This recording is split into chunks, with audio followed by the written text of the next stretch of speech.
Good afternoon, everybody. I'm going to call to order the September 11th meeting for environmental matters and call to order. Roll call. For the record, all the members are present. Approval of the minutes. I would entertain a motion to approve the minutes as introduced. I move approval of the agenda. The minutes is written. I'm sorry, did I say minutes? I did. Okay, well, first we need a So it motion should be for the the agenda. agenda. Yeah. So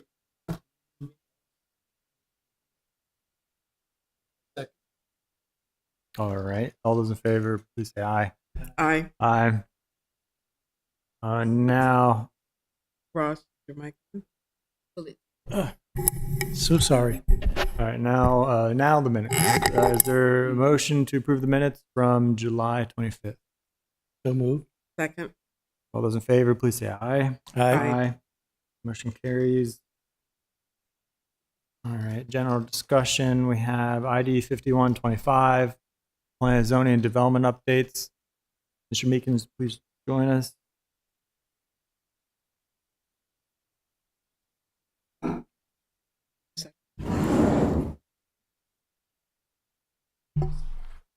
Greetings. How's everybody doing? Good. How about you? Good, thanks. I forwarded Please earlier. state your name for the record, Mr. Meekins. I'm sorry? Please state your name for the record. Sure. Mike Meekins, senior planner in planning and zoning. I forwarded a email to the members of the updated current projects list. I have paper copies if you'd like. Any of you would like to see those? We have Yeah, I think two. paper would be. We have three different attachments. That. Which one are we looking at? EV. 9/11. Only one of them has red on it. Okay. Thank you, sir. All right. Okay. Thank you.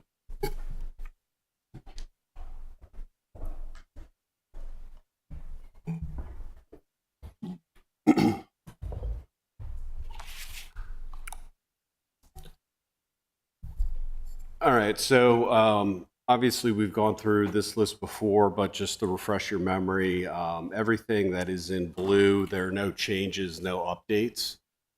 The rows that are in white have updates, and specifically the red text are the updates from the last meeting.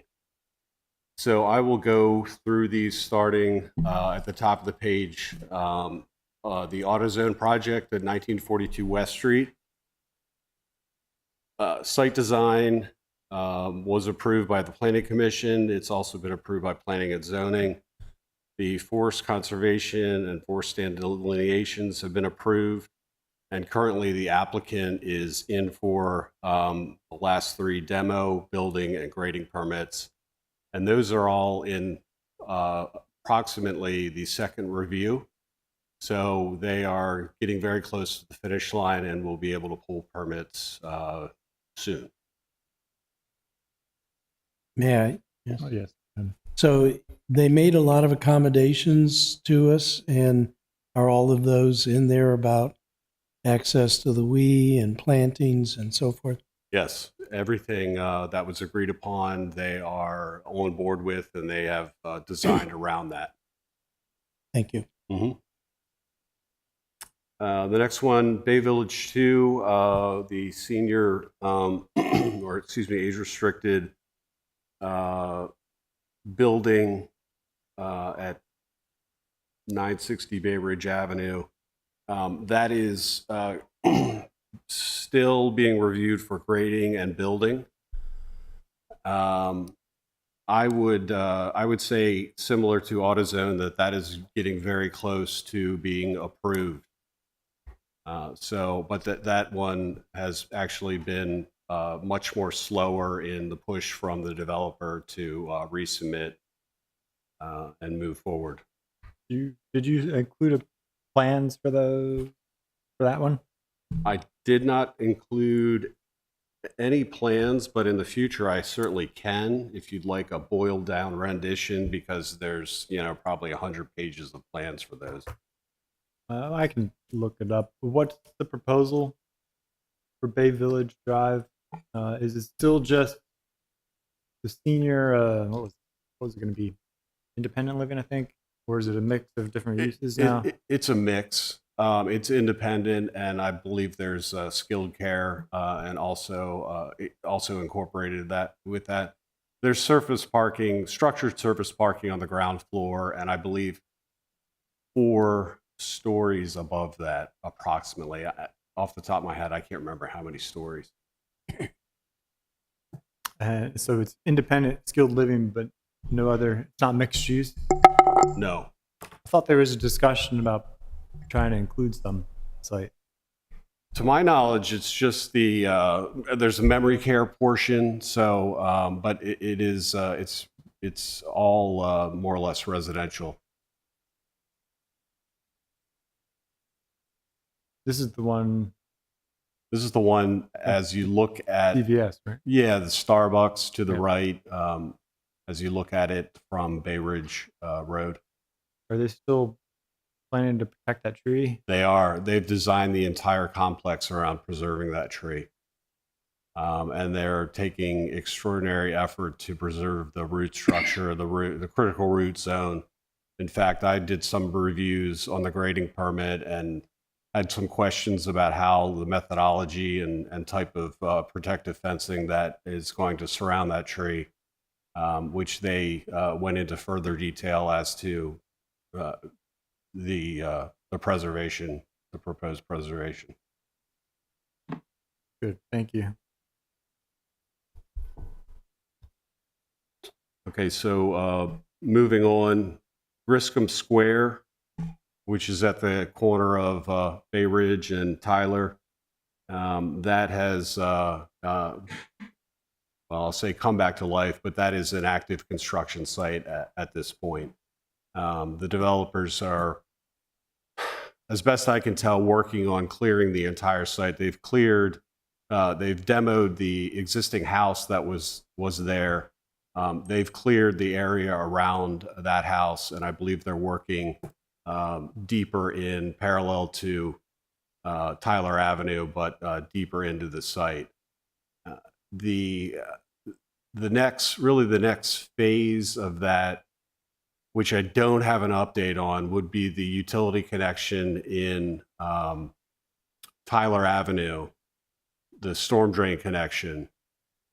And I reached out to Public Works to see if they had submitted their traffic control plan and pulled a permit, and they have not as of yet. So I really don't know what the lag is, but I'm sure if you've driven by the site, you can see the progress that they've made. Has that changed ownership? It was John Pilley. Is he still involved? No, John Pilley has sold to a development group, Ryan Development Group LLC, and I actually Googled their headquarters, and they're actually out of New Jersey. I don't know if they have other projects within the county or Maryland itself. My recollection is that grading permits are non-transferable to new owners.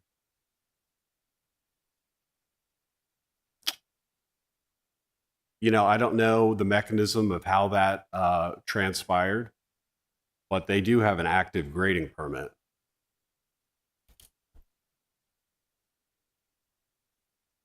We don't have anybody from the law. Who's supposed to be here from law? Oh, there you are.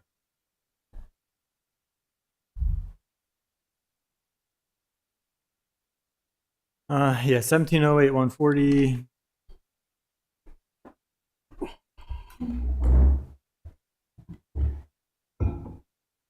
It looks like there has to be concurrence from the director.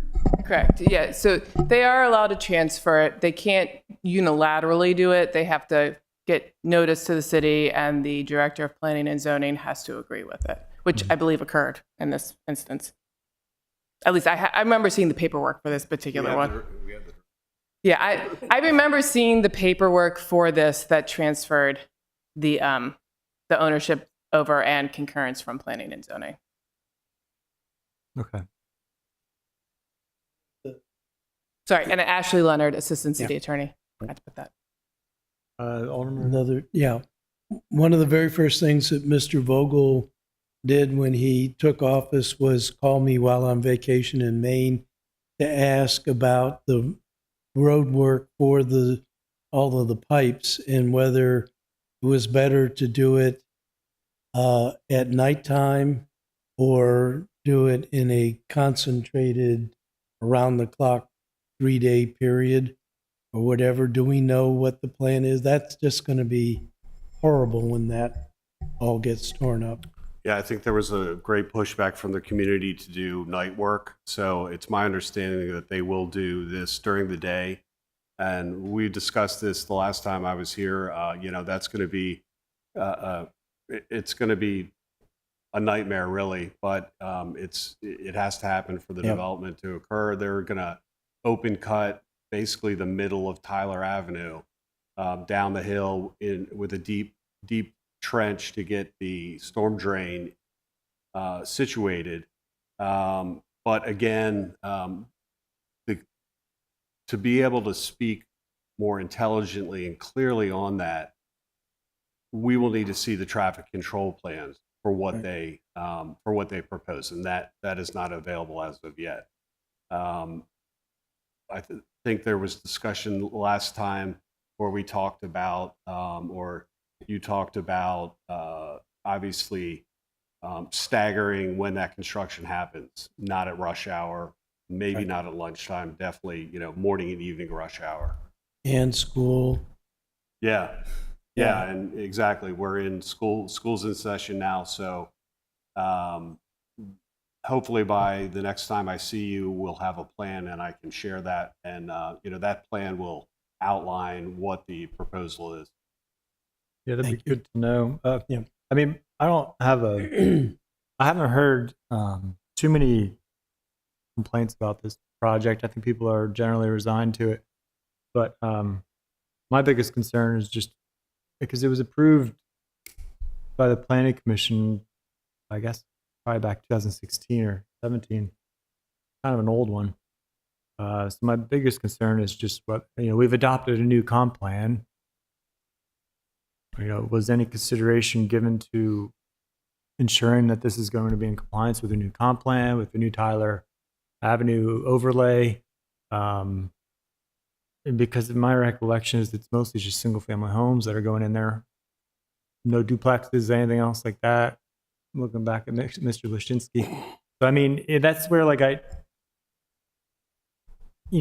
probably missed the opportunity now, but with the new owner, we probably should have said to them, look, we'll agree to your transfer of the permit if you make X, Y, or Z changes, but now it's kind of a moot point if we've already given them that approval.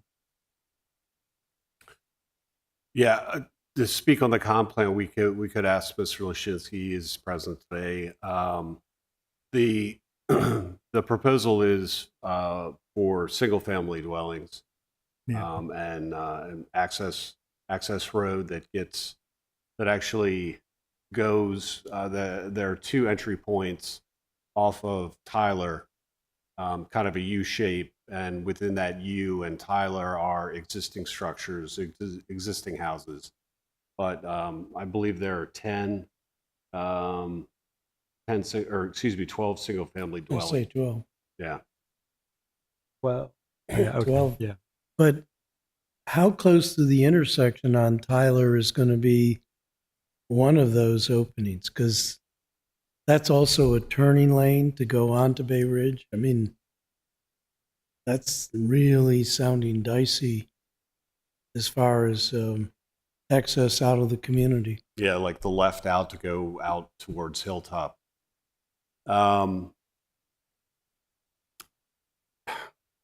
I would wager it's probably 400 feet from the intersection. It's kind of at the, I'll say maybe top of the hill.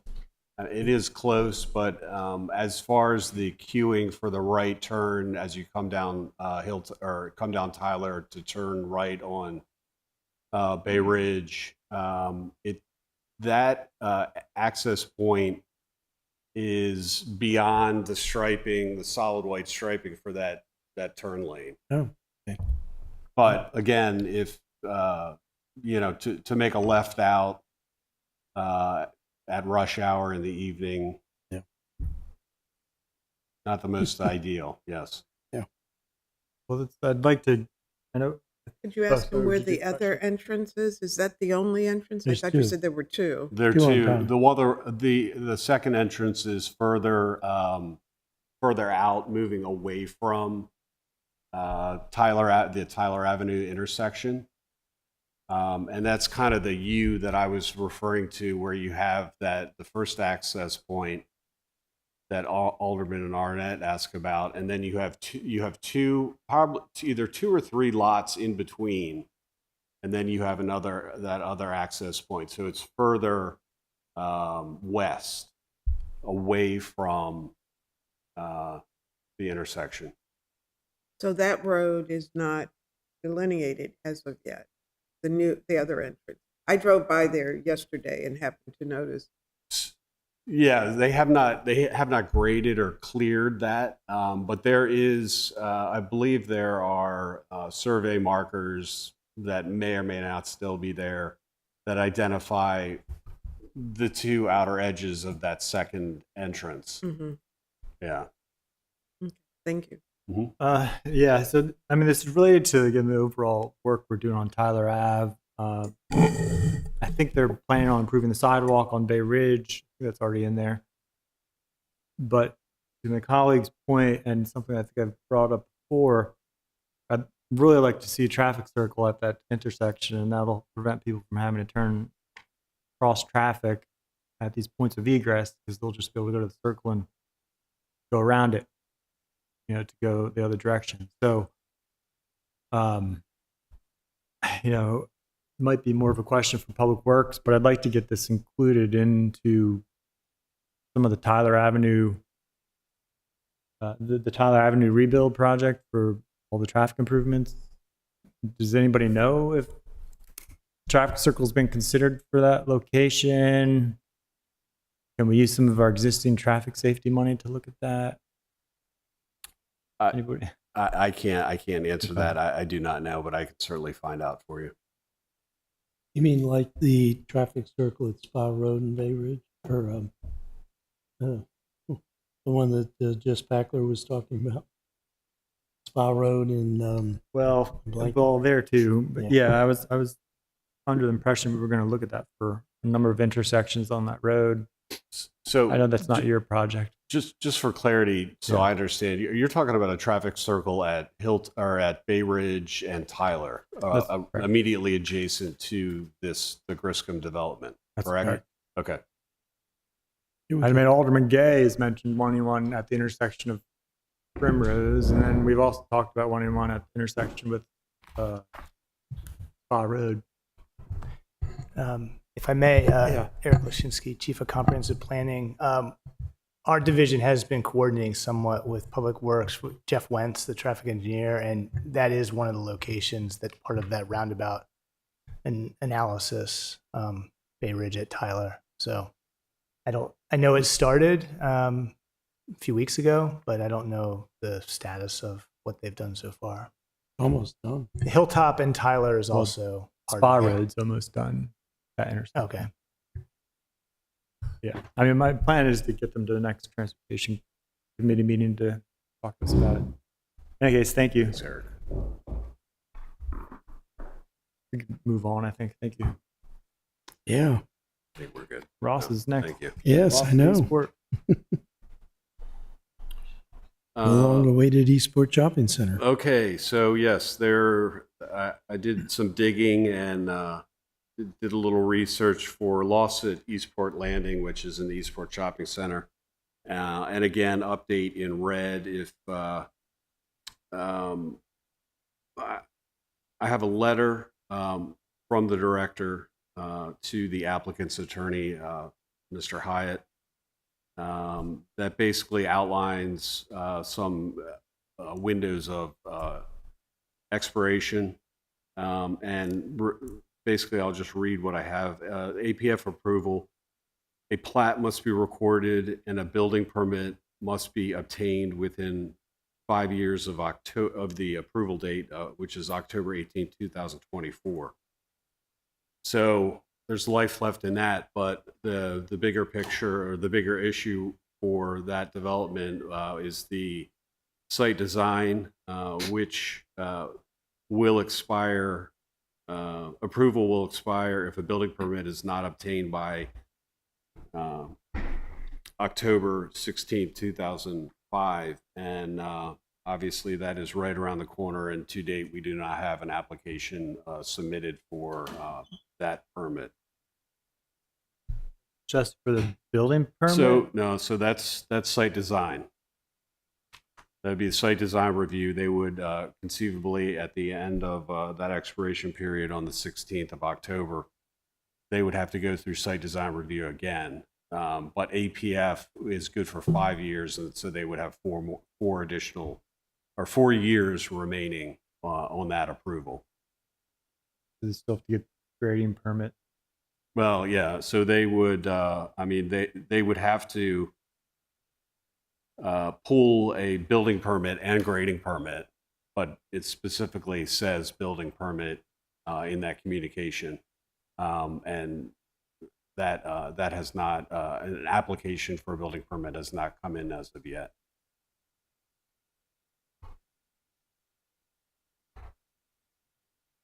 Thank you.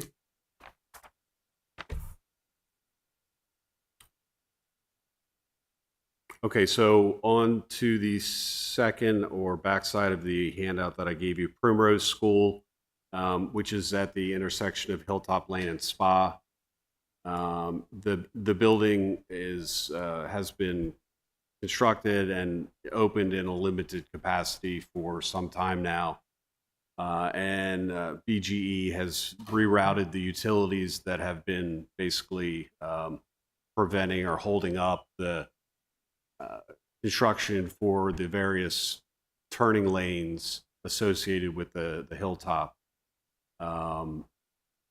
area. And that is currently, the road construction is currently taking place now. So That's what we're seeing. It's not, that's, yeah, not exactly. the Tyler Avenue reconstruction. I mean, this seems like an example of Peter not talking to Paul, whatever the saying goes. It's like, why are we having developers spend their money to widen the road when we're looking at a complete redesign of that road and intersection?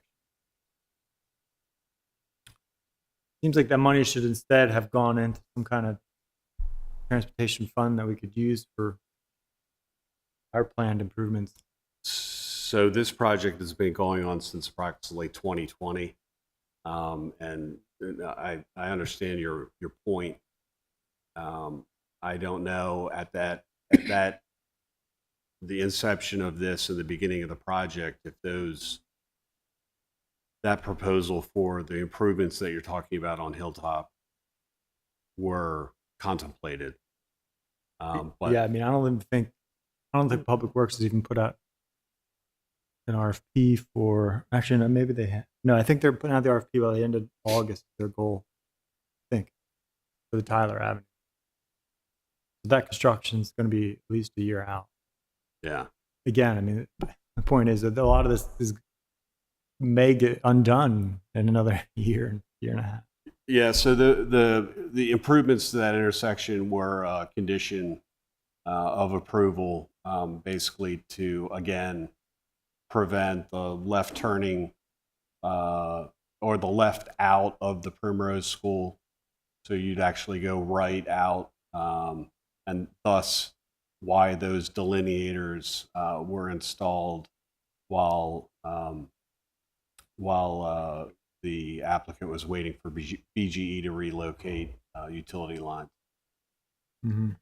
Mr. Chair, I have Yes. a question. Actually, it's a point of information. Are we talking about the intersection of Tyler Avenue and Hilltop? Or are we talking about the intersection of Spa Road in Hilltop. Spa Road and Hilltop. That's what I thought we were talking Yeah. about, Mr. Chair. I think you were referring to Tyler Avenue, which is not the same intersection. Oh, you're right. Yeah. So, yeah. So yes. Yeah. I'm thinking the same. I was saying the wrong thing, but that's the intersection. Thinking of Spa Okay, Road where and the Right, Pantry right. One and St. Martin's School Right. and Right. Church, yeah, Mhm. and the synagogue, that's the intersection that I'm talking about. Mhm. And they're currently, I guess it's BG&E who's out there. They've been out there for a couple of days. Well, BG has done their work, and now it's the contractor putting in curb and paving to widen that intersection for Mm. a dedicated, or I'll say restriped with turn lanes to accommodate the Primrose School. Are we getting a bike lane or anything in there? Um, I don't think you're getting a bike lane in the roadway, but they're two asphalt pathways, and there's going to be a crosswalk further down near where the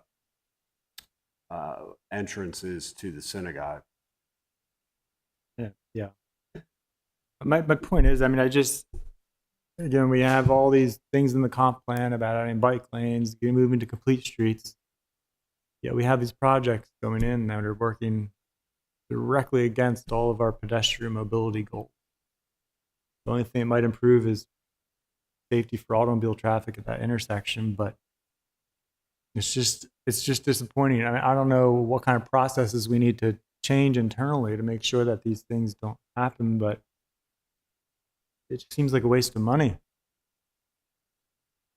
If I Alderman, I agree with your point, but I would point out, before we beat up on staff too much, this has been in the works long before the comp plan. no, but it only just started.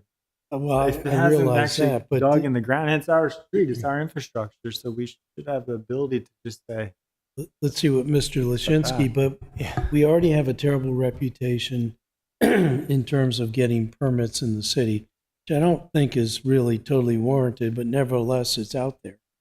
And then we have the comp plan come along, which should have an impact on these things. I agree with you. But it is also conflicting with getting development done. well, So the it's development's tough. already done. It's improvement to our infrastructure, I agree. which contradicts all of our infrastructure plans. Sorry, Mr. Lushinsky. I should have come up sooner when you started talking about this, because I know this preceded Mr. Meekins, but the sidewalk in front of the daycare was designed to be part of our future off-street shared use path. So if you walk it today, you'll notice it's wider. It's 10 feet, I believe. And so we actually recently received the grading permits for the trail that will extend to Forest Drive from there on the other side of Spa Road. Okay. So this will be part of that. And then going towards Truxton Park, this capital project will go to Boxwood Road. That's to the terminus of this. That's where the bike lane ends today. So Primrose did fulfill that part of their, in sort of working with us on that. Mm-hmm. We did work with them on it. And all the other roadway improvements were really addressing other goals, but more for traffic flow and Mhm. safety. But Okay. Any other questions?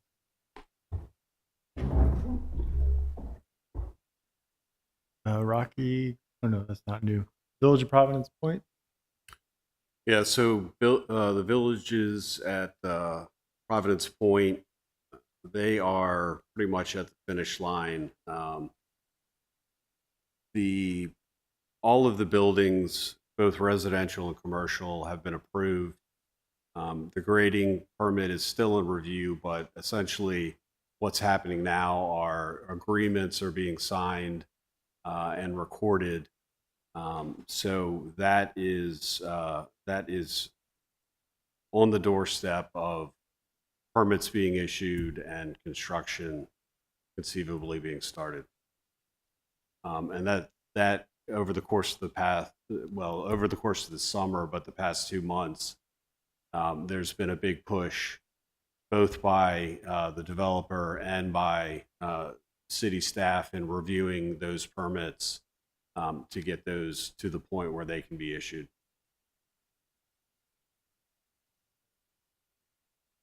All right, thank you. Ridgely. Yeah, so the last one on the list is a new ad, 15 Ridgely. It is a proposed 3-story commercial office building, or well, I'll say commercial building. Don't know exactly the composition yet, but I believe it's going to be office space with off-street structured parking on the ground floor. Geographically, this is located approximately, well, I'll say at the end of the first block of Ridgely, behind where the Grouse Shopping Center is on the left-hand side. Right now, it's a parking lot. So that is in the works, but it's pretty early. It's had an initial site design review. It has to go through APF testing. So before it gets to the Planning Commission, the APF testing has to be sorted out, and that's currently being worked on by the applicant. Is there any push from staff to get? Is this one of our mixed use areas that we want to get more mixed use installed? Is this has just commercial? Yeah, the proposal is just commercial for this project. But is that Mr. Lashinsky? Is there? Do you recall what that section of? I mean, I'm sure this will come up at the comp plan. We don't need to get into. I mean, at the Planning Commission, but I'm just curious. It is a site that we identified as mixed use in the comp plan, but I mean, this project was already in progress before then. And you know, to be candid, I mean, we have limited ability to, dictate the program of the building. So it's a commercial building, and that's what the owner was looking to do with the site. What we try to do in our review is shape the public realm of the site plan, so that it's consistent with the comprehensive plan in that regard. But in terms of the interior program of the building, I mean, it's we have limited. Sorry, why do you feel like it's too late to get them to? Are you change? talking about why they're not including residential or some other? Yeah, or I mean, it's whatever you think is most appropriate for mixed use. But I'm just a bit surprised that it's a building dedicated to entirely commercial in this part of town. we're talking about the Ridgely project. Yeah. Well, I mean, applicants come in with they've done their market studies. They have a sense of what's going to work there economically. I mean, sure, a different applicant may have seen the potential for residential, but it's allowed by the zoning and meets every other provision. So, we do have conversations with applicants prior to their formal application to encourage certain uses, but it's I think that's the limit of what we can do. So. What do we need to do to empower you to be able to get them to go a certain direction? I mean, because we want to see the comp plan enacted just as much as you do. And I think just continuing to have preliminary conversations with owners and developer teams, and just we've had some really good experience with that. With the Annapolis Seafood Market site, where teams are coming to us wanting to know what would the city like to see here. I mean, I think in other places that are more current in terms of coming online this year, we're able to have those preliminary conversations. But in this case, I mean, it just had been in progress earlier. So, Mr. Smith used to like to break out his sketch paper to redo it for people when they when they came in. But it does seem like it's a missed opportunity. Obviously, we can't make the developers do something they don't want to do, but this could have been an opportunity to have mixed commercial residential and in a location that's not a food desert, relatively Oh. close to a major thoroughfare, good transportation. It was almost like it was made in heaven for the comp plan. Yeah, that's a good point. I mean, it's along, I think, both city and county bus route, if I'm not mistaken. Yeah, it's 100% commercial. Yeah, so if I might add to that, I get your notion. The developer in this case has developed or redeveloped several other properties within West Annapolis itself. And catty corner to this development is, I believe, a 4-unit rental building with four apartments in it. So. But what a win to turn a parking lot into mixed use with residential and commercial of some sort. Anyway, Yeah, that is. What are they going to be doing with their? Are they keeping some of the parking, or are they getting a waiver? Are they doing it underground? What's the plan for that? The parking is on the first floor, the ground floor, so it's structured parking with Oh. the building over top. thank you for the legend at the bottom. Yeah, I noticed BMP, I'm thinking best management practices, and it's buffer management practice here, so that's very helpful. Thank you. sure. Appreciate it. All right. Anything else you want to? No, that pretty much checks all the boxes I have with the current projects. Thank you, Mr. Thank you. Meekins. Thank you. I think we said what, every 2 months or 3 months? I forget. Yeah, I think we agreed like quarterly, but I was here in I guess it was July. Yeah. So obviously August was a month off. So if you'd like to see me, whenever. Yeah. I guess at this point, we might as well wait till. When's the new council going to start? December? December. So Maybe December or they'll January. see you in January. Yeah, probably. All right, sounds good. But obviously, please reach out if you have any specific questions, and I'll try to get you an answer. Thank you. All right, super. All right. Next up on the agenda. Find it. 014. I thought you were rearranging the agenda to Yeah. move release. To Ross Oh, said something to me, and I. okay. In any case, so 014 is next. Who's here to talk?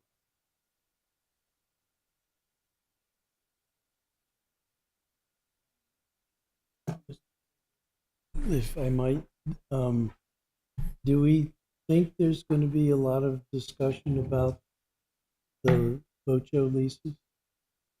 I thought there wasn't, but then you said you wanted to talk about stuff. Well, Why I didn't only rearrange it? wanted to have a question of the city attorney about. Well, at this point, I'm sticking to the agenda. Okay, Sorry, all right. public, but all right. So for 014, I don't want to overlap too much. We just spoke about this, that rules in government, they postponed action. And I intend to let you know up front to make or accept a motion to postpone action for this committee so we can do a joint committee with rules and government tentatively on the 22nd. But I did want to open up to yourself for the committee if you have any comments you'd like to make. Particularly, it'll give me time to sit down with you, either one of you, and the law office to talk about the amendment drafts that I sent around. I do want to get those refined and fixed. So first of all, I want to turn the floor to you, and then I'll see if the committee wants to discuss anything. Yeah, before we do that, Yeah. I as I said at rules, I'm favorably inclined to the lengthy list of amendments from Alderman Savage particularly with much more emphasis on bringing transportation into the changes in the code. But it is complicated. If you go to page 5 of the legislation, where we changed the densities for the 3 types of land development, and this has a nuance on this, which is to roll back some of the density permit and allow bonuses for transportation. I like that carrot kind of thing, but I am worried. I think that it's important to continue the momentum of implementing the comp plan. I know there's probably several more rounds, but I guess my overarching question is the sense of the planning staff to these transportation bonuses kinds of concepts. And then there's other things that get into the building height and that sort of thing. But I guess just to do a general concept, are these doable and doable in this term, or what is your attitude towards? Well, first, Chris Jakubiak, Planning Director, Eric Lashinsky, Chief of Comprehensive Planning. I think I can speak for Eric when I say it's a pleasure to work with City Council members and engage in legislation on the areas that we care about. So we are delighted that we actually have a council that cares about the things that shape the environment of the city and the city's development, and that work towards the comprehensive plan implementation. So but there's a lot in here. There's no doubt. And I think we're going to work hard to try to get a set of amendments that are understandable in the limited time that the council has in this session to get adopted. And that's the key, because the public generally should understand what's in the code as well as you. And we just don't have a lot of time to do that. But Alderman Savage and I did talk about some of these bigger ideas many months ago. And I think we centered on some like basic principles that can establish or help codify an approach that can be built on later as more information is gained and understood and more consensus is built in the community. There are always obstacles to development decisions. And you're presented here with this set of zoning text amendments, 1412, with a development decision. Does the city embrace the idea of facilitating housing development in the ways that we've articulated in the comprehensive plan? And so I would ask the commission, the council members, to think really critically about the fundamental goal here and to work to facilitate the implementation of these regulations rather than their obstruction by adding layers of complexity that make it harder for developers to deliver fundamental housing. In other words, what we're interested in is setting the context to build and advance the planning for multimodal transportation and principally walkability and higher convenience and accessibility, but not to stop a otherwise viable development project because that infrastructure doesn't exist or can't be implemented. We don't want to necessarily put obstacles in the way. We want to create a future, and that's what we're aiming to do with these regulations. It's going to create a future that the city can build upon. And the density that's anticipated in here is only the bonus is only allowed in certain locations. And practically speaking, because of the lay of the land and lots that are actually eligible, there are really few and far between that can get to that 50-unit density. But those are the ones that begin to set the context for functioning transit in the future, right? So we would like to have code that facilitates their delivery to build the capacity in the corridor for functioning transit, not to hold them back and squeeze them in hope that we come later with transit. So it's a chicken and egg type of scenario. We want to make sure that there's a development or land use program that can be served by transit, and not hold back that land use program with the hope that we can fund a transit system in the future. So the key is getting the right ideas codified, and the idea of creating a conditions that allow for private sector contribution to transit, just like they would contribute to making a wider turning radius, or adding another lane, or changing the signal timing at an intersection. All those are capacity building events, but they're capacity for the vehicles, the roads. What we want is capacity building for alternatives.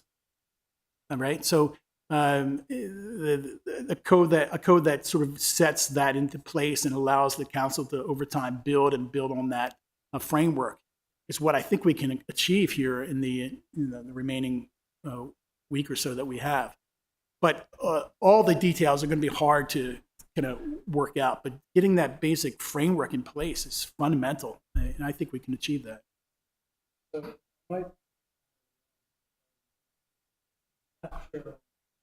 Feels like Get your mic. some conflicting notions here. I specifically referenced page 5, which has the allowances that vary from the underlying zoning for the 3 types of plan development.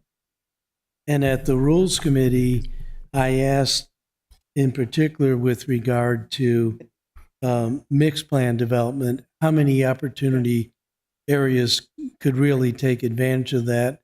And I believe Mr. Lashinsky answered not that many in terms of the 12 opportunity areas, but if you look at the transit corridors, which is one of the thrusts of the comprehensive plan, that's where this mixed development could come into play. Right. Then we got into a discussion of the community benefits of the development, and we talked not only about the benefit of transportation, but other kinds of things. We got into daycare and Dock in the Box, mini marts. The sense that I have towards what I admit is complicated, even for me to sort out the amendments, is we're backing back on the amount you can vary from the underlying zoning, particularly with special mix, but then offering back the bonus if you do actually do these transportation developments. So suppose we said in special mix, instead of being able to vary by 75%, you can vary by 40% or 50%. However, if you do certain things, and we'll have a list of transportation enhancements, you can get all the way up to 75%. That felt to me like a good carrot and stick, mostly carrot kind of approach. But my real underlying question is, do we have time in this term to actually work that out? I know Alderwoman Finlayson and I talked about it at Rules. We want to get something done. We want to move more towards the implementation, and we don't want to do things that are actually going to make us miss the boat in this term. Right. So the real thrust of the question is, and I think we're planning on a joint meeting of Rules and Environment on the 22nd, is there enough time to really work on coming up with the amendments? I think you said you're working on 7 amendments or some kind of additional amendment, maybe not. Is there enough time to come up with amendments that could be considered on the 22nd in order for it to go to the council on the 29th, which is personally the date I feel comfortable bringing this to the council for a final vote? We don't know what's going to happen on the 29th, but we need to give ourselves rooms for at least 2 more council meetings before the term ends. So Right. I know it's a complicated question. Well, I hope it came through. I don't think we want to prejudge what we can get to over the next week or so. But when you start talking about the conditions and creating incentives to get to higher densities, it gets complicated, and we have to really thoughtfully evaluate them. Typically, you would evaluate it by checking in with the public or stakeholders, developers, people in the business. Like, does that create the incentive that would actually trigger the added density, or would that just be a cost on the project that would prevent its realization? And I don't know that we have time to do all of that, and we're going to have to use our judgment. But what I would prefer to do fundamentally is create the structure or framework within that is embedded in these amendments. Get that into the ordinance so that these things can be developed and articulated later on in the next cycle of comprehensive zoning amendments. So, and also, as we know more about the corridor and our plans for transit, and those studies are forthcoming, we will have the basis in code to develop it. So we may not figure out all the details, but we can at least create the framework in code to build that ladder. That's what I'm thinking. So two things were the two things that came out of rules were this brief discussion about APF, but also about FAR. That's not in floor area ratio. That's the amendment that rules adopted to allow the floor area ratio, not ignore floor area ratio essentially, and allow the full development of the parcel on multiple floors. So I think that's through rules. It has to get through environmental matters or through the, and then I guess my sense is whatever, anything we can do to get this notion of it's not just building cheaper small boxes, it's transportation, it's other infrastructure, kinds of things like daycare, dock in the box, and right. Mini marts, the kinds of things that, and that may not be an exhaustive list, but the kinds of things that build a community, kinds of things you would want to see in a community benefit agreement. Right. Well, I concur, and I fully support what the director is saying about time to do everything. You know, there should be a public component to changes that are being proposed here. And so I say, and I mentioned this to the chair when I came in, let's find the things that are complementary to this legislation that will kind of lay a foundation for what is up. We can't outline transit as we would like to see it as it impacts new development. I mean, that's taking us, talking about the cart before the horse in my mind. So let's put that aside and let's look at the things that really will help to move this along but sending the message to the future council that these are the things that you should be looking at that will accommodate new development and address transit and any other amenities that will support. So, and all of that to say, So this city is, since I've lived here 25 years, never done a good job with keeping pace, with improving our infrastructure to keep pace with new development. So I spent over a decade fighting Mr. Hyatt, just knee-jerk against new growth, new development, because it was impacting the environment, which I think we've largely addressed. But it was also just impacting people's, traffic and mobility around town. Right. So we went on these big trips elsewhere, other jurisdictions, overseas, but also in Portland. And we see cities that do lead with the planning. They don't lead with growth, they lead with planning. Right. And that provided me a way forward. It was like a huge epiphany for me as far as I don't need to fight Mr. Hyde all the time. I'm going to fight for getting these infrastructure things improved so we can have the growth. Not to pick on Mr. Hyde, but we can have the growth that folks, want to see along with the infrastructure improvements people want to see, right? And have it be a partnership. And that's why I think it's worth pushing for. We have all these grand ideas in the comp plan. We had so passionate about talking about and discussing and adopting. Yet here we are with a density proposal that is so disconnected from it. And I know it mentions the comp plan, but it's so disconnected from those actual improvements we identify on the comp plan. So what I don't understand is why this growth is worth rushing it through at the end of the term, and risking not doing it right. Why is it worth that risk instead of just taking the time and doing it right, for example, next term? Or even, I've spent 5 hours the other night working on these amendments. I'm trying to do what I can. I'm not trying to slow down anything. I'm trying to get it right so that I can get on board and support it. And I can tell my constituents, you're being heard. We have a solid plan to address these concerns. But I'm trying to see a way forward, but I just don't, if this passes as is, I just don't see how that gets us to our goals. Except for the housing goals, but that's so separate.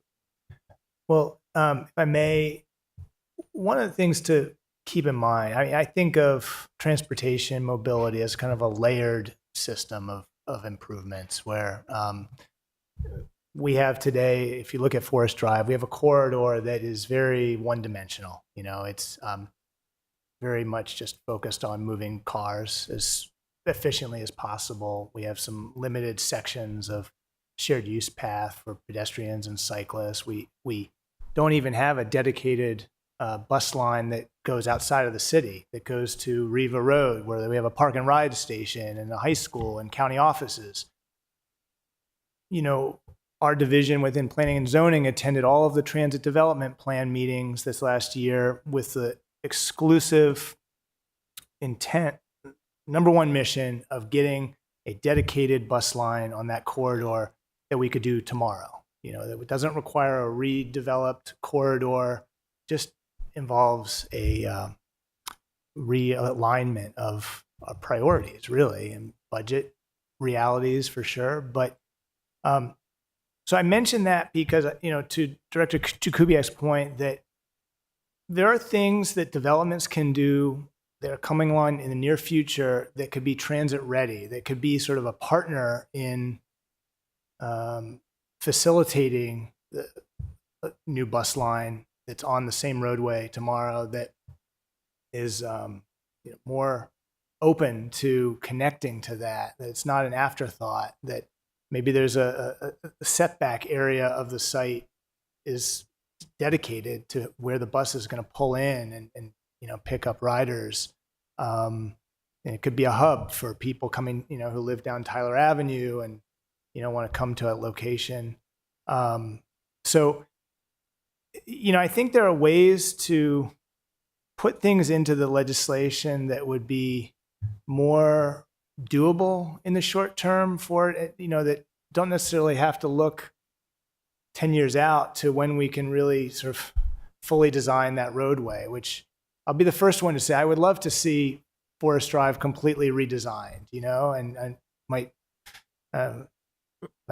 county parts of the county may be hard to hear that, but I do think that that's something we need to see. I just think that any sort of density we can create in the short term will benefit the future success of transit. I think another thing that Director Jakubiak says is this kind of sites that we're seeing along our major corridors are not, they're not Park Place, they're not that scale.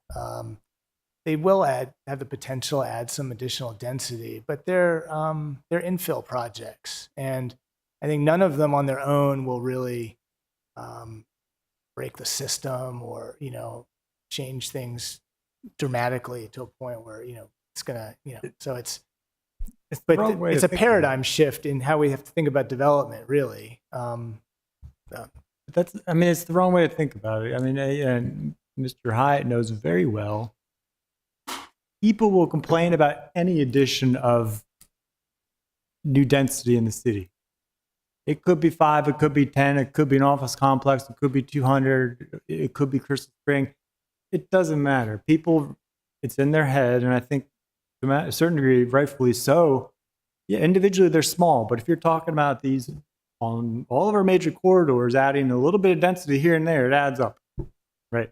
And so what I'm trying to do is provide a framework for them to pay into, right? We have, 2009, we had a study for West Street. Unfortunately, that was never really incorporated into too much of our planning processes. We did build out part of that, which was recommending the circulator shuttle.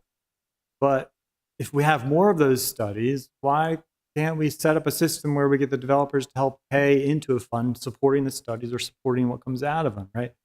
And that's what I'm trying to do. We have the RFP ready to go out very soon to look at the next recommendation for West Street, which was upgrading to some kind of high value transit, potentially rail. That was called for in 2009 as a long-term goal. We're finally getting around to it, right? We have another $100,000 looking at Forest Drive transit improvements. And then not to mention another 50 or 100 or so, I forget, for Bay Ridge Road, the intersection with the city and the county. We have money set aside to look at putting in a circulator in Eastport. Those are actual transit improvements that we could get developers to pay into, contribute, right? And hopefully some of them, as they get moving, will actually be able to contribute to actual infrastructure improvements. But those are the kind of solutions we can help Point residents to. And I think I'd rather have them pay into that work as opposed to what we're seeing on Tyler Ave, which is not really, exactly what we're looking for as far as they're making that road wider. I mean, that's not what we want, right? So I think setting up these funds for them to pay into would be a good thing. I think that type of structure is what we're talking about, getting that framework into the code. It just may be that we can't figure out all the details in the limited time that we have to make it right. But getting that structure to link land use and transit improvements closer together is what we're talking about. And so, which really operationalizes some of the elements of this. This talks about transit. Planned developments don't happen now unless they support transit. This gets adopted. And there are specific standards for what a mixed-use center is now. It's directly tied to the comprehensive plan, totally new. And I would just encourage everybody to realize that we're not stopping after we adopt this. Work will continue. We will continue to build on this. This is a first set of comprehensive rezoning text amendments, but there are other sets that will be forthcoming. And you've set before us the task of integrating transit into our zoning. And we're saying, allow us to create the framework for that, the place setting for that in the context. So then we can spend the time that's necessary. Eric went through a comprehensive, thoughtful, deliberate planning study in Tyler Road with the community, got buy-in.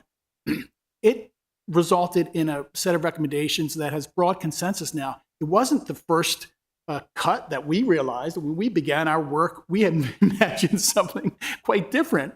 And it changed the public process. So we benefited from hearing from the public. You're talking about substantive, like meaningful text amendments. And we think it could be improved by a public process. And that's what we'd like to advise you on. We're always wanting to take these things through public process. And those ideas you're talking about weren't really detailed in the comprehensive plan. They help implement the broader vision of the comp plan, but they weren't in that level of detail.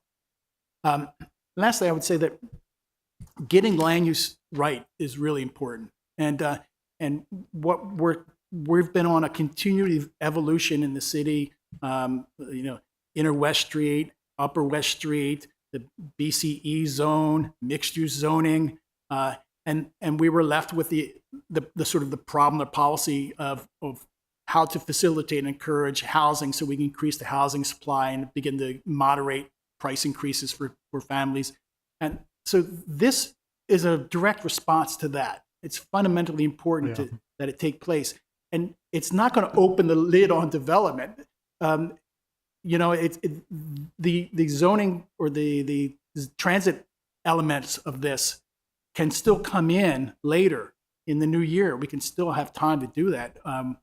We're not, we're not opening the door and letting the horse out of the barn by any stretch of imagination. Okay. Yeah, I understand. Yeah. I mean, I guess it's just, I mean, and I get that. My perception, anyway, you're leading with housing, but in my mind, I think maybe we just have a disagreement as far as what our top priority. The most important issue in the city for me is not housing. It's important. It's not the most important. The most important for me is safety. People being able to get around safely, without having to have a car, and just walk where they need to be mobility-wise, right? Related to that is all climate as well. That is very important for me.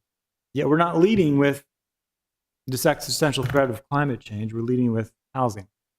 That's kind of where I'm coming from. Like I'm trying to make sure I find a way for our priorities to mesh a little more. So that's a perfect segue to what I wanted to do. I'd like to back up to page 3, because you mentioned the word framework, and you mentioned this as setting the context for future changes. So I'm on page 3 at the bottom.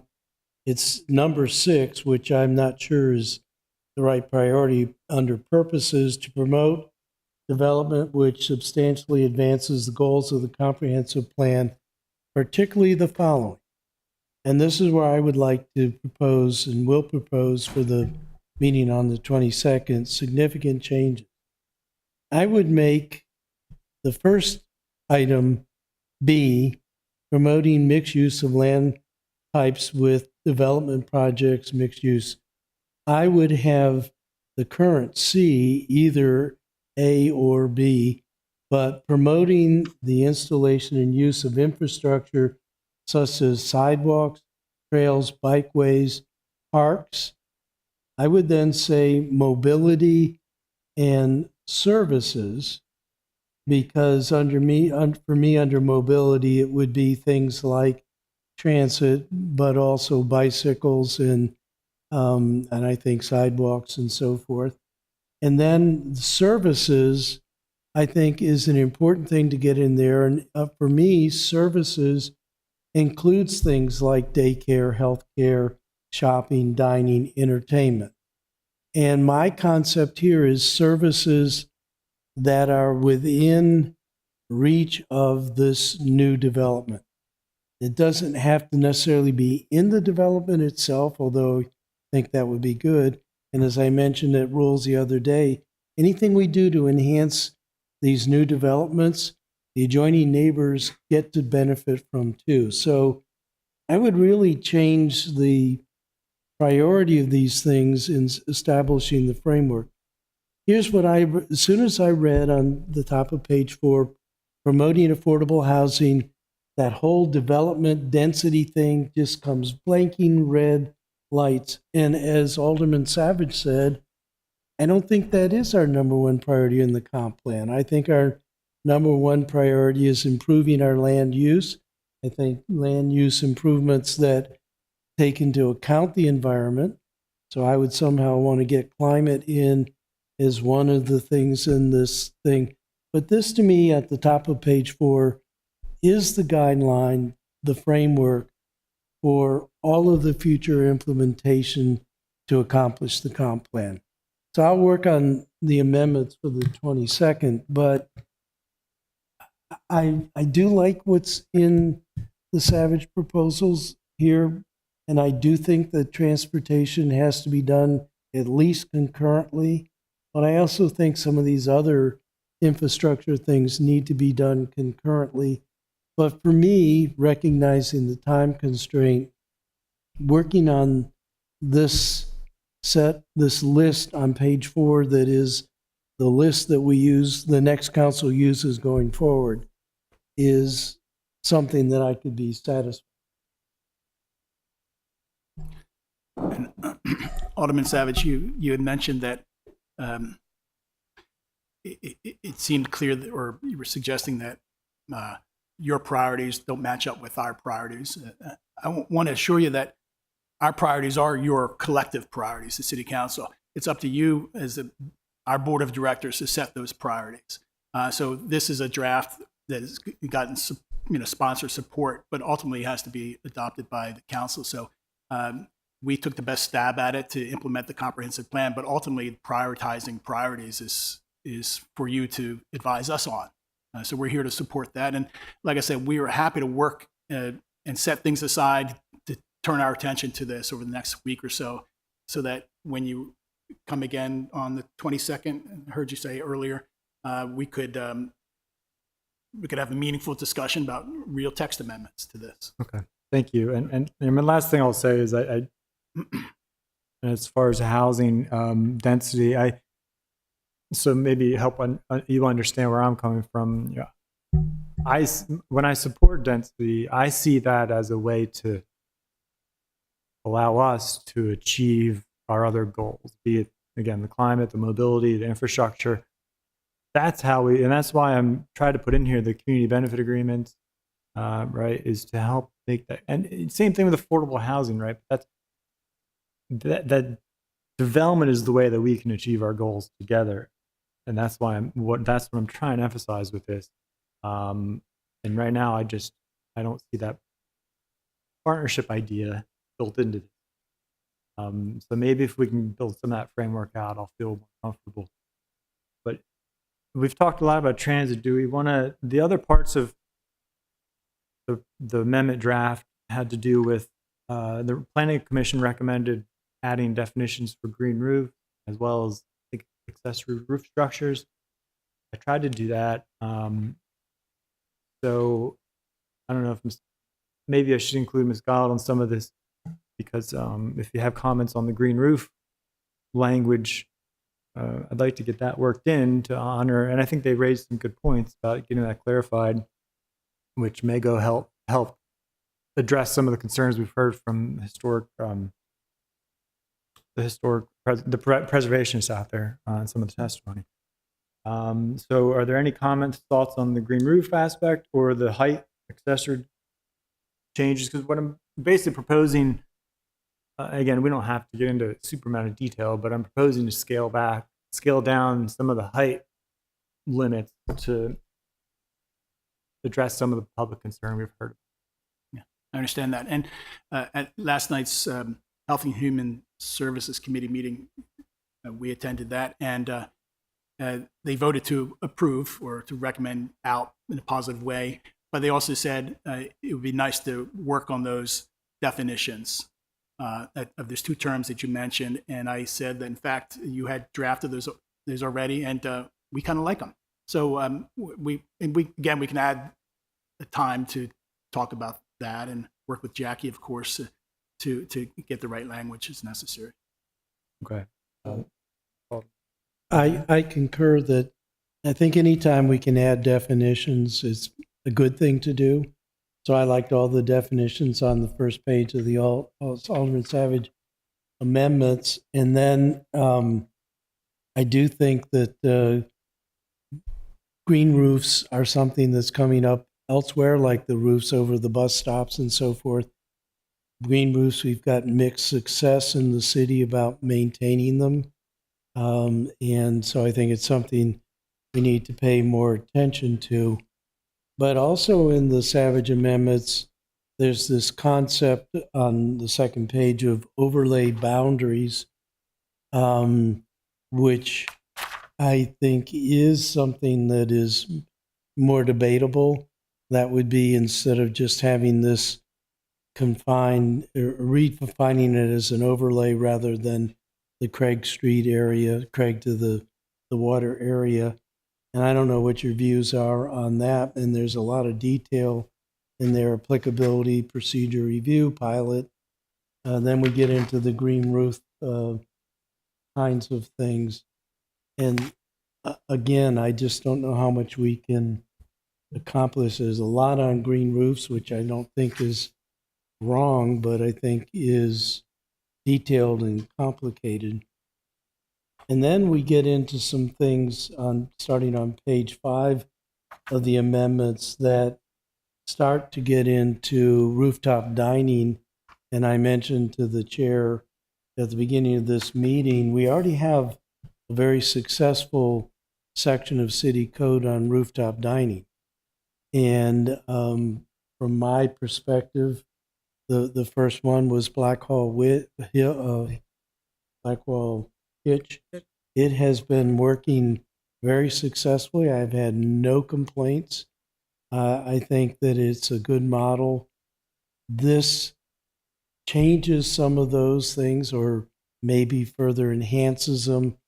Not sure there's enough time to really think that through. If we can do it, we can do it. But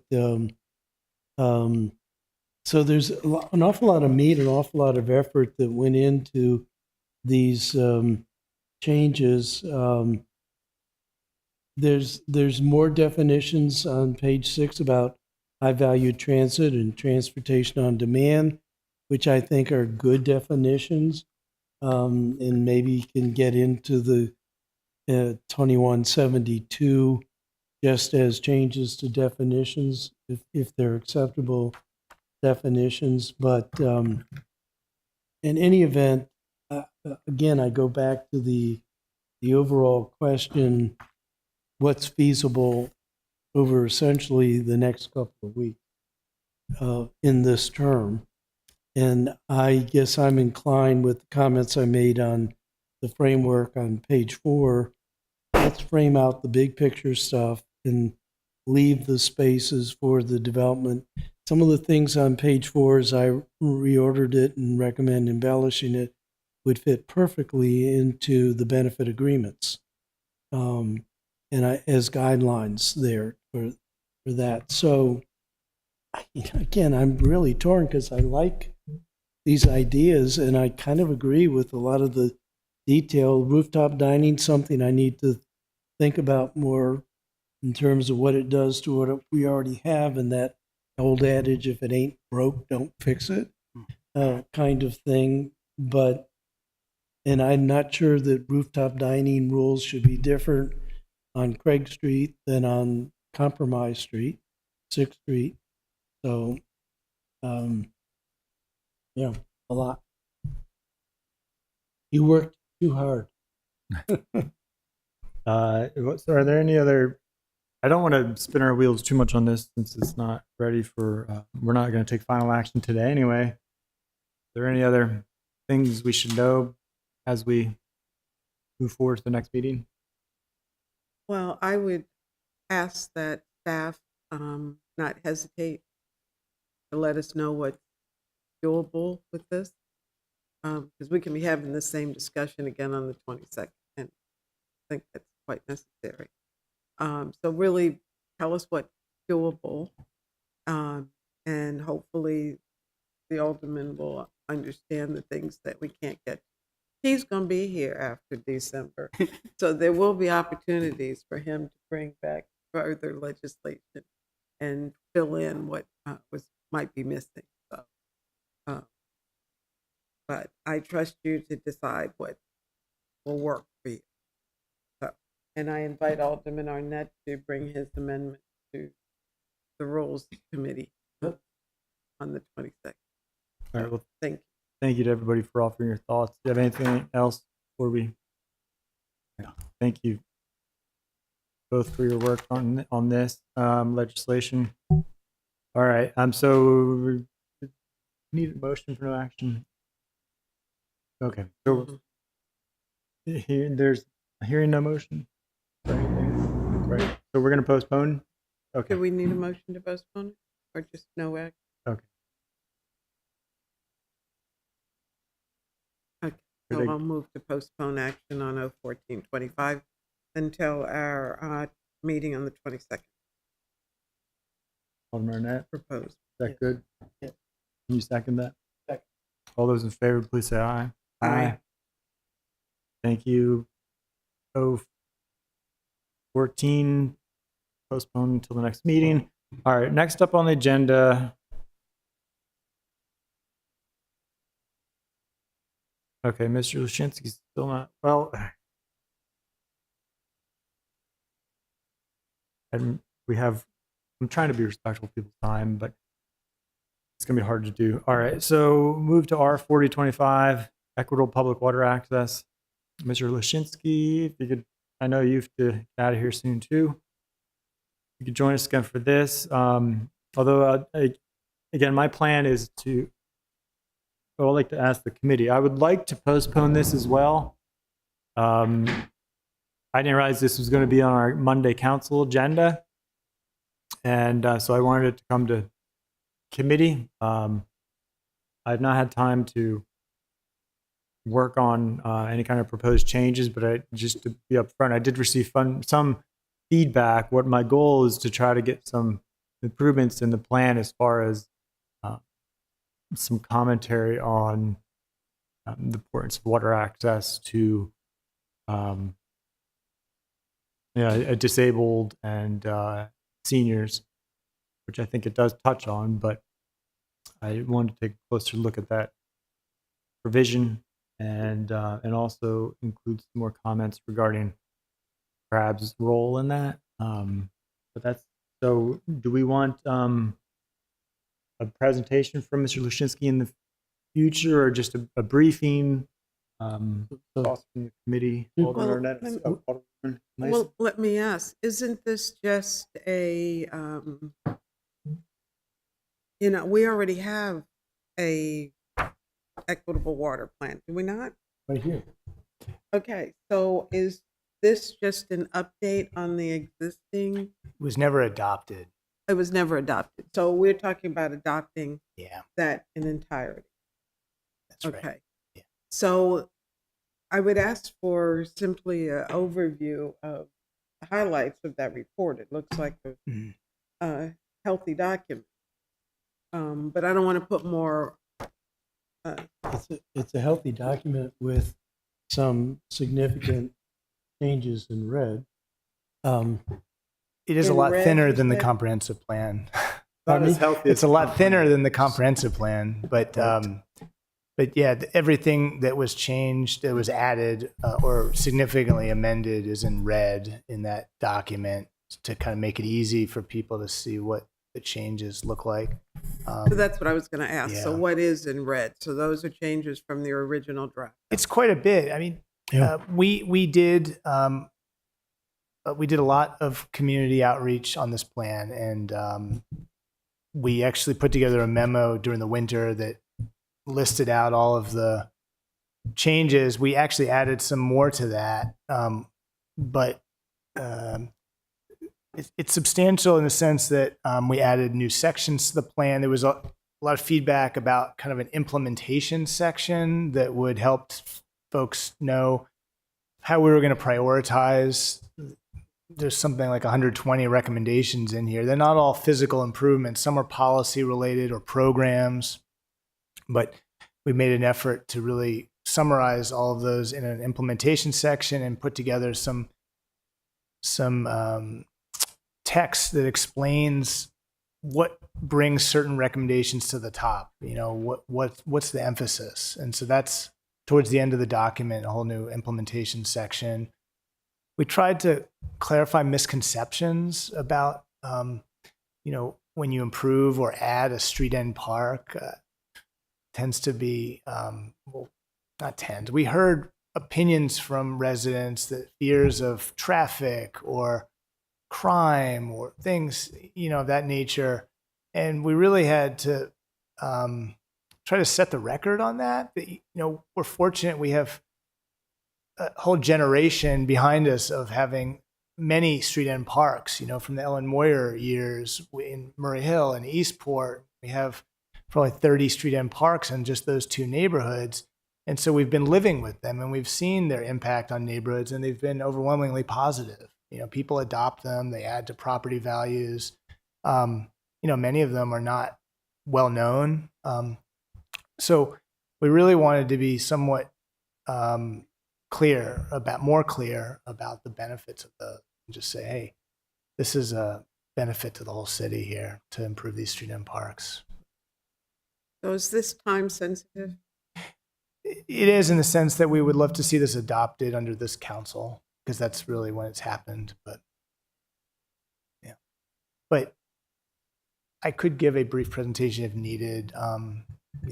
When I could keep it limited. It's hard sometimes for me. But if that would be helpful. So we had Alderman Rowett? public testimony at the last council meeting. I don't know whether you were here for that. I think you came in after. It was just one person. Right. And she made two comments. One, she felt this was not connected to Quiet Waters, the water there. I don't profess to I read the original version, skimmed the original version. I don't know whether it is or not. I'm not even sure how we in our comprehensive plan connect to a county facility, but it doesn't seem like a bad idea.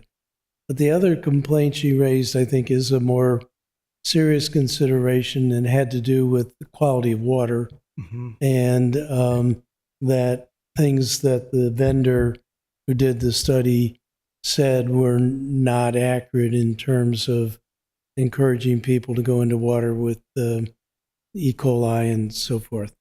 Right. So I don't know whether you have No, I'm any familiar with reason- those comments. Yeah, I was here to hear the residents' testimony that on Monday night, and in fact, I've corresponded with her directly. So, to the point about access to quiet waters, we agree that is a huge benefit to city residents. That happens to be outside of the city. It's a county park. We actually included a new map in these updated draft plan that shows all of the county parks that are in close proximity to the city and private public spaces like the Smithsonian, Greenberry Point. Well, that's not private, but ones that are outside of city, county, or state management. So that, I think, addresses some of that concern. And then, the resident came to all of our public meetings with some of her neighbors, and they have very specific concerns about the recommendations for the proposed public water access at the foot of Pump House Road behind the pool facility, where we have a structure that is known as the boathouse, but hasn't been used in that fashion for many years. We actually corrected the recommendation based on their input to be clear that this recommendation really has to be consistent with other things happening. There are a number of constraints to implementing that recommendation. The bridge that's in that location, the footbridge, the so-called wobbly bridge, needs to be rehabilitated. There's a wastewater line that goes under that bridge. I mean, it's going to be a capital project. It is a capital project, but there are a number of things that have to happen before that public water access can be implemented. And we're going to follow all of that guidance. So to the time sensitivity, are you thinking of postponing this to the next environmental matters meeting? Yeah, that's what I was thinking. I mean, it's a resolution, so we can get it passed a lot more quickly than an ordinance, because we can have the public hearing and the final vote in the same night, if I'm not mistaken. Is it scheduled for a public hearing on the 29th? So not till it's out of committee. So it would be a public hearing in the first meeting in October? Yeah, oh yeah, that's right. They don't have a public hearing unless it's requested. So I think we have enough time. I would like to postpone it till the next meeting. What I would suggest from Mr. Lashinsky would be, because first of all, I think you're completely right. It's a really important point that just, we do get concerns from people. I've heard it. Oh, it's going to increase traffic and parking in the neighborhood. We've all heard it. But to your point, once they're installed, communities see them as benefits, and they don't see those negative impacts, with the exception maybe of Tucker Street, which has been a little more controversial at times. But you're not really talking about those big access points for heavy boats, so to speak, right? For the most part. So my suggestion would be perhaps I think we could benefit from just a presentation on the executive summary. And then I don't know, my colleagues, for me, I think it'd be good to see some of maybe like the summary of some of the short-term actions. We can keep those in mind for the future, right? Yep. I don't know, is there anything else that you want to get a summary on? No, thank you. Do you think that would be doable? No, I think I would say at the next meeting, I don't think Mr. Lashinsky's quite ready to. I'm sure he could wing it, but Sure. I would just say before we move to postpone it that this clearly is water access is a high priority for the city council. Pleasantly has been for a while. It certainly started with Mayor Moyer and all their initiatives. And I think this report is responsive to that set of priority. And by the way, our priorities come from our constituents. So this is clearly water access is a priority for our constituents. And amazingly, for a city that has as much shoreline as it has, water access is relatively limited. The street and parks being the best access point, and they're not as good as we would like in terms of access, and we really need to work on the repair. I was looking at the water access at the end of Burnside on Spa Creek. That is a real danger. There's bolts and things sticking up. The wood is all rotting. So I think the report is timely, and by and large, I subscribe to what is recommended. So we want to thank you for the effort. I mean, if nothing else, Mr. Lashinsky, you can produce volume. But I think this is a pretty good report. Well, I also just want to acknowledge the council. Should be noted that the last 2 years have seen the most historic increase in funding for public water access. I mean, I think there's 26 projects in the CIP right now that are all concurrent with this plan. So we haven't seen that kind of investment in some time. So. sure. All right. Oh, yeah, I'll make the motion to postpone All those, R 4025. all those in favor, please say aye. Aye. Aye. Motion carries. All right. Thank you, Mr. Lashinsky. Next up, we have O2125 Harbor Lines. I don't know if Alderman Arnett or Deputy City Manager want to speak to this, but I'll turn the floor to whoever wants to. Let me start by discussing some of the background, why I made this proposal. First of all, it is the tradition that harbor line adjustments be made by the alderperson of the ward in which the water facility is located, the marina is located. And I put this in because of some background things that are going on. We're improving our water access at the end of 6th Street on Back Creek by building an ADA compliant access, which requires some ramps and then a floating dock. And in the process, that impacts at least 5 slips at the adjoining marina. Was Mears, is now Safe Harbor. And I felt that a second order priority for me is to increase the number of slips and other facilities, mooring balls for recreational boating in the city. And so if we could do something that would replace those impacted slips elsewhere in the marina, that would be a good idea. So that's the genesis for this ordinance. However, I've said all along in any of the public statements that I've made that navigational safety, life safety, is priority one. And this has been discussed at the Maritime Advisory Board at least twice, once at the Port Wardens. And it has been the opinion of both the MAB, both of them have postponed decisions on this, but strongest sense of all of them is that this could have adverse impacts on navigational safety. That is also the opinion rendered by our harbor master's office. There is some confusion about what this ordinance is really about. It is only about extending the harbor line, and there is in the legislation an illustration of what that is along Safe Harbor. It's not about number of slips. It's not about sizes of boats. It's an extension of the harbor line.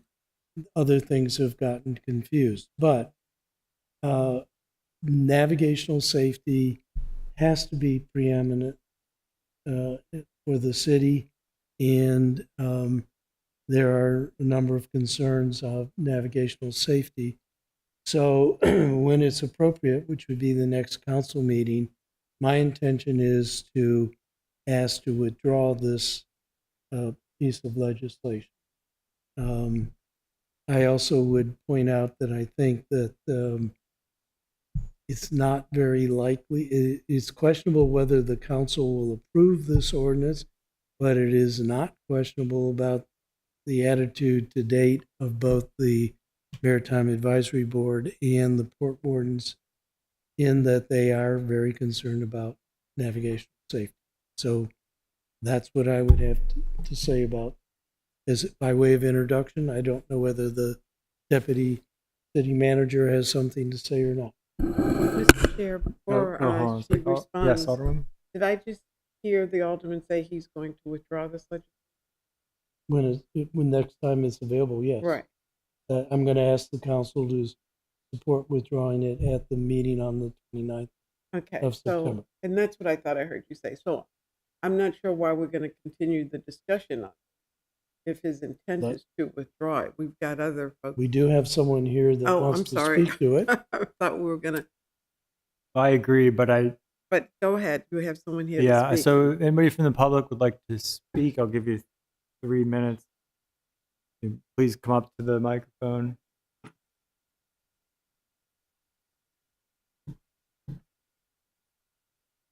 Whatever's coming. You can go You wherever can you sit want. at the table. You you can can go wherever sit you at the want. Oh.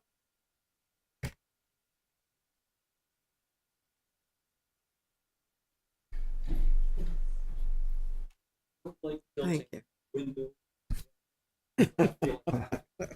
Yeah.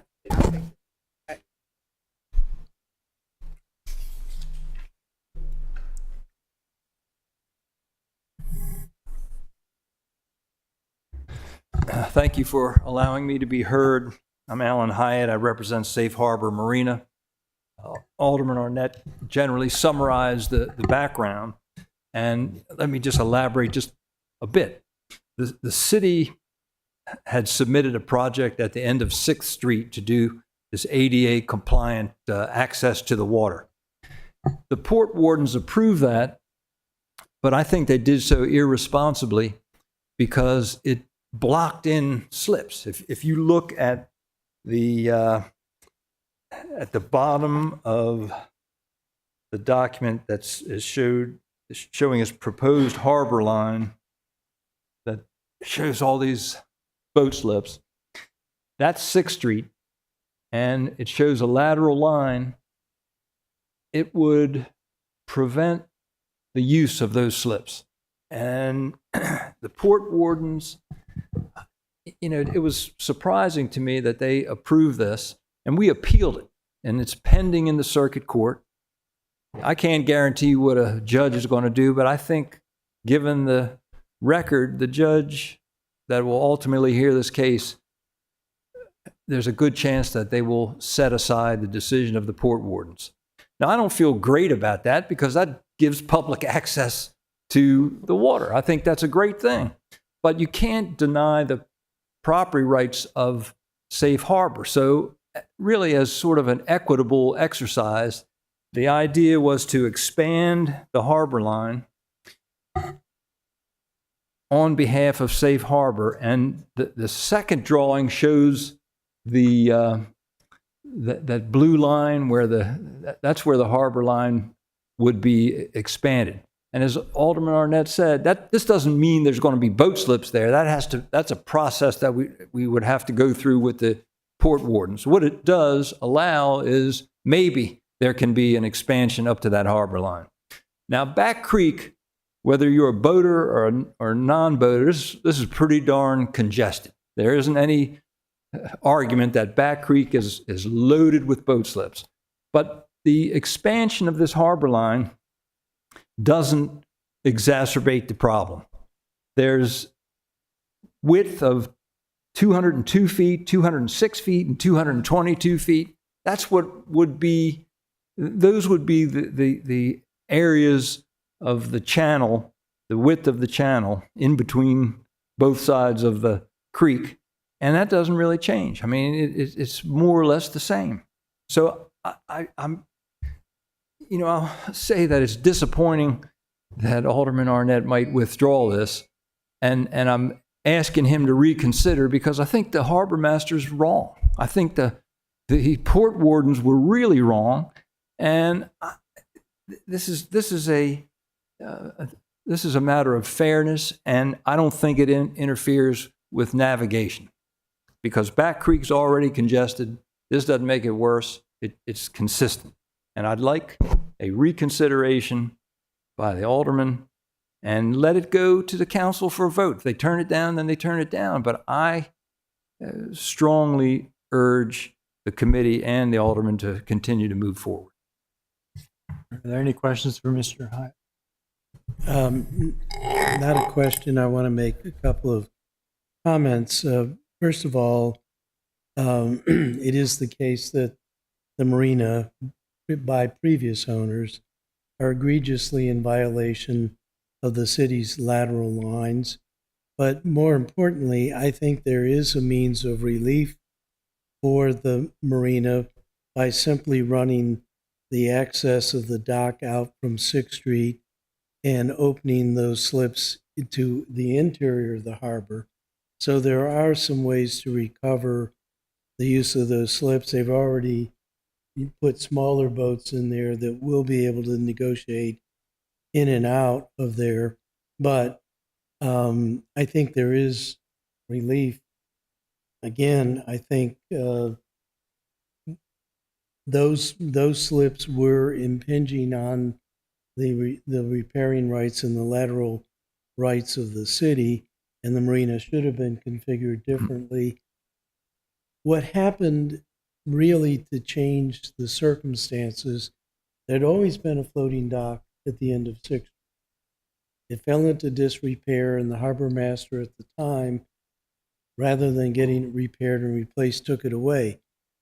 The new harbor master recognized that there are ADA requirements for water access, and that changed the whole game. You can't have a floating dock with a 6-foot drop down and a ladder and have ADA accessibility. So the new plans do, in fact, impinge on the marina. That's why, and I thought as an argument of fairness, that's why I was willing to try to find relief elsewhere. But there is other relief for the marina, and water access, as I pointed out in earlier testimony on the equitable water access, is surprisingly scarce in the city of Annapolis, public water access. And that has to be paramount. It is our right to do that. I think there are other forms of relief for the marina.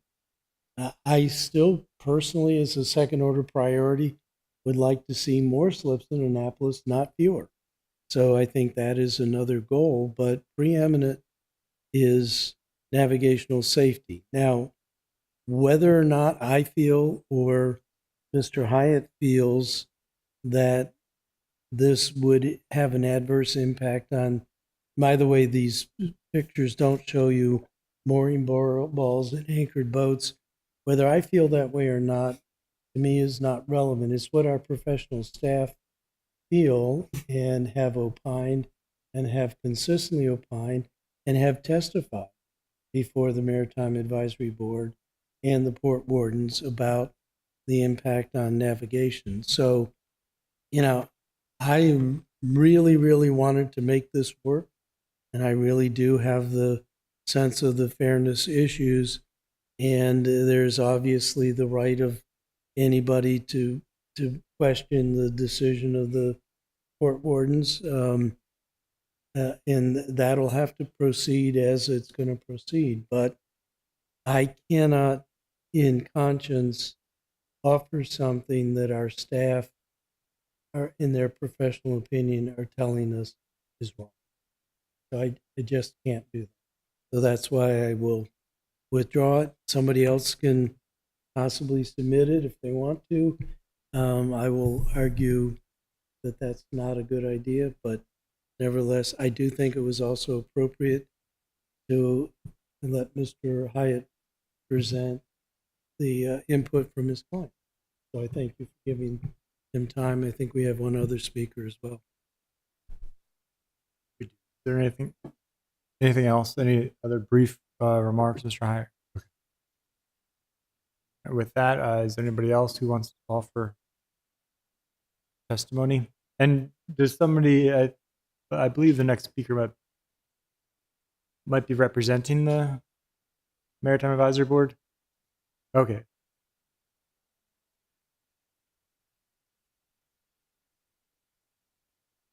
All right. And state your name for the record. When you say boater, I think you're a little bit more than just a boater. She trains the Naval Academy sailing team and has a long, long history of boating. Yeah. Turn your mic on, please. And Okay. restate Okay, your is that name and better? address. Thank you. Thank you. Thank you for allowing me to Restate give- your name and everything. Yeah. Rita Wildy, 403 Chesapeake Avenue, Annapolis, in Eastport, 21403. And thank you, Alderman Arnett, for considering withdrawing this legislation. Like I said, I'm not speaking on behalf of the Maritime Advisory Board at all, but I'm a boater and my friends are paddle boarders. And I think that this legislation would be very detrimental to Back Creek and reduce the navigable waters there. And also, I want to point out that the Housing and Human Welfare Committee unfavorably reported this legislation as well before your August break. So several groups have said this is not a good legislation. Yeah, the Housing and Human Welfare Committee.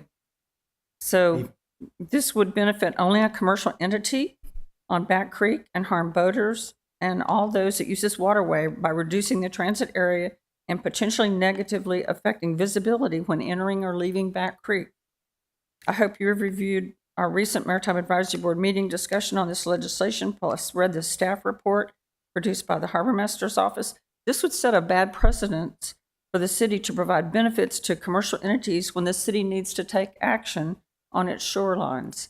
And I think this would only benefit Blackstone and Safe Harbor and would not benefit any residents of Eastport. And if any residents came to you and said, would you do this? Well, sure, I could see you considering it, but it just benefits a commercial entity. So thank you. Any questions? I would just point out that marinas provide a service to residents, including Eastport residents, and there are Ward 8 residents to keep their boat there. So they are providing a service just like all other marinas. But the navigational issue is paramount for me. Exactly. It's a safety issue, I think. Okay. Yeah. Thank you. And I see Mr. Hyde's point that even with the proposed change, it's not narrower than the narrowest point in that area. But I also see the point that paddle boarders and smaller craft that could still be important. I mean, personally, I'm very hesitant to approve changes to the harbor line. 'Cause I just over the years, I feel like I've kind of seen them being adjusted piecemeal, and then you end up with a narrower navigable channel. But in any case, I guess we don't need. Alderman Savage, We could just. may I oh, say y- something? Oh, yes, sorry. I'm Jackie Guile, Deputy City Manager for Resilience and Sustainability. First of all, I have a question for Mr. Hyatt. During the last Port Wardens meeting, they mentioned part of their difficulty in assessing the navigability in the harbor line question was the fact that the photo you provided did not show the entire harbor, which was necessary in order to adequately measure the harbor line and to make decisions about that. Is that the same photo that you provided before, or is that a revised one? Could you come to the mic? Well, I wouldn't remember if I looked at it, but Mr. Hyatt says that it's a revised copy that shows the entire harbor. Okay, this shows both sides. Yep, got it. Okay, thank you. I just want to point out that, and Mr. Hyatt, I believe will agree with me, that his argument is one based in equity. And in fact, the city has a right to exercise its riparian rights here and to make improvements to the dock and to expand it if they wished, whether or not it has an impact on any nearby marina. When Safe Harbor or its predecessor put in those slips on the side, they knew about those riparian rights, but they took advantage of the fact that the city was at that time not doing anything, but could in the future. However, with that said, I want Mr. Hyatt to be aware that the city does try to do equity with regard to its residents and its businesses as much as possible. We do want to increase slips and assist marinas in doing that. We want to help our residents with access to the water and to marinas. And so when this legislation came up, we were trying to figure out with the harbor master how we could accommodate that request, whether or not it meant a change to the harbor line, because that is a very serious issue to take up. As you've said, and as others have said, this area of Back Creek is very congested. Navigation is tough here. Larger boats make it even more so. Changing slips to accommodate larger boats, we understand that is a trend in marinas, and we understand why. There's a trend to larger boats now. So we are trying to work with Alderman Arnett on this legislation, and the administration was in support of that, trying to find a way to accommodate this request and this legislation. I think it's just it just comes down to a navigability issue and safe navigation, and whether that harbor line should be moved or not. And if there's a way to change the marina so that without impacting the harbor line, if that really cannot be changed, that's something the city would work with Mr. Hyatt and his client on.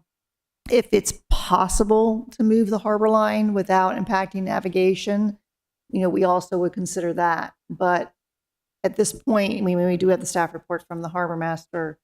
I don't think that will change. But if there is a way to, keep things safe and accommodate Safe Harbor's request, we would try to do that. I don't know if that's possible. And I agree with all of, the things that Alderman Arnett has said about all the goals of the city. We agree with that. More marinas, more slips for our residents, for better water access, but we're balancing needs here and safety. Thank you. Okay. Yeah, I'm hearing no action. Okay.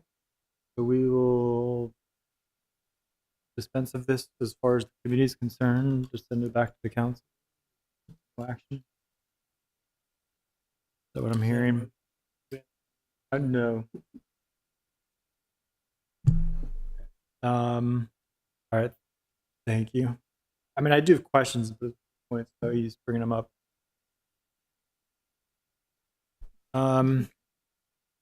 So the next item. So But did you have something else to Well, say? I thought there was a motion. There should be a motion to take no action. We don't need a motion for it. Oh, okay. All right. unless somebody has a motion to do something in particular. That being said, we are now at 03225, lease of city property, fall boat shows. Is there anybody from the public who wants to speak to this? You can wait if you need to. But in any case, is there anything from the committee? I don't have any questions, but I think one I of the do have committee members- I have a question for the city attorney, and it's a generic question, and it's coming up because this isn't the only lease that we have under consideration right now. And that is, what are the rights of both the tenant and the city to terminate this lease agreement? And is it termination with cause? I'm going through, you're the expert on contracts, not me. I'm going through trying to read the lease, and I'm not sure where that would be. Is it under remedies, under Article 10? And what does it say? So hold on. All right, so it would be Article 12, termination default, which is on page 16, and it would probably be the same section for both the fall and the boat shows lease. Again, Ashley Leonard, Assistant City Attorney. So this is a termination for default or for cause. It's not a termination for convenience. So there would have to be a reason to terminate. Right. Generally, it can include things like not paying rent, violating one of the obligations they have to make, not following any of the requirements of the lease, things of that nature. So just a general, thank you for that answer, and that does answer my question. The general comment I would make is that, and it's ironic, this is a discussion, the topic that came up in discussion at a lunch I was having, and we asked a business person from the city, if you were starting a new business and you wanted a lease, how long a lease would you want? And the answer, without any prompting or background, was 25 years. And that person actually had a lease for one of their properties for 50 years. One of the reasons for wanting a long lease is because you're doing business and you're making investments, and you want to be sure that you're still going to be there doing business. So I'm making these as a general comment. I'm totally supportive of both of these leases. I think the length in extending these, and particularly with changes, I've been following the boat shows over the years. There's huge capital investment, not only in docks, but transformers and all the wiring, and those things need maintenance and improvement. So if we want a viable business here or at the Annapolis City Marina or the Annapolis City Market, we need to give the vendor assurances that they can safely make an investment and recoup the benefit. So thank you for the answer to my question, and I see the terms, and they are with cause, not just convenience, and that seems right to me as well. Do you have any comments? My comment will be that I will propose we give a favorable recommendation to Second. 3225. Okay, yeah, and I'll just say I've after support the boat show, and after years of looking at Miss Leonard's leases, I've learned that's a futile cause and not needed. She does an excellent job with these leases. So Thank you. thank you for your work on that. I will need a second. Second, I did. I think you Oh, did. I'm sorry. Okay, all those in Okay. favor of favorable recommendation on 03225 and 03625, Aye. please say aye. Aye. I just have one question Motion for the carries. tenant. Do you have more respect for the city council having to sit through a meeting like this? You've sat through a lot this week. Oh no. All right. This would be on the agenda. For council, presumably, unless Economic Matters might be hearing it.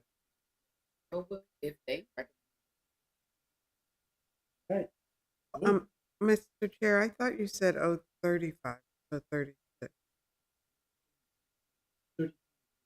032 and 36. 036. Yeah, no, I just thought he said 35. I just Did you wanted get it it to right? be clear for the record. Perfect. So last item on the agenda, ID 2125, Resilience and Sustainability Update. I know we have a few things to discuss. I know you sent, He said Yeah, I both know. of them. Yeah. He said,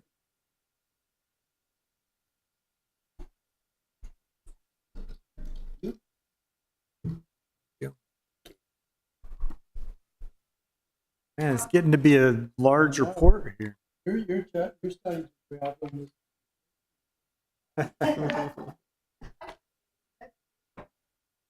is I know we're past time, so I just want to highlight a couple big changes that happened recently. As you know, the electric ferry grant was paused by the Trump administration for reconsideration. And we received word in August that we could request a change in propulsion. After looking at some of the letters addressed to some of the federal secretaries, it was clear that this could be a request, but if you didn't do it, your grant was not going to be reissued. It was, if you did not, the grant would be pulled and looked at whether it was in line with Trump administration priorities and goals. So after consideration, the city decided to make a request for a change in propulsion to hybrid diesel electric. This had some other advantages as far as range and reliability, and some different hull designs that the harbor master's office felt would make the ferry more stable, could go in the Severn River, so we could access Carrs Beach and other points safely and more often, not be limited by even a light chop. So we made that decision to make that request to the Federal Transit Administration. It was just approved in the last week. We have to tweak the RFP. What was approved? The request for a change in propulsion to hybrid diesel electric for the ferries. So the harbor master made some changes to our RFP because we have to resubmit an RFP to the public. We had to change the propulsion part of that. The RFP now needs to go back to the Maryland Transit Administration for approval and then to FTA for final approval. So we're waiting for the last step in going forward with a revised RFP is execution of the new grant agreement by the Department of Labor. We're just waiting on that before we send the RFP over to the Maryland Transit Administration. So then that's the news. Yes, we can go forward with not an electric ferry, a hybrid diesel electric ferry, 2 ferries actually, and send out a new RFP. So it'll be several months before we select a contractor for design build.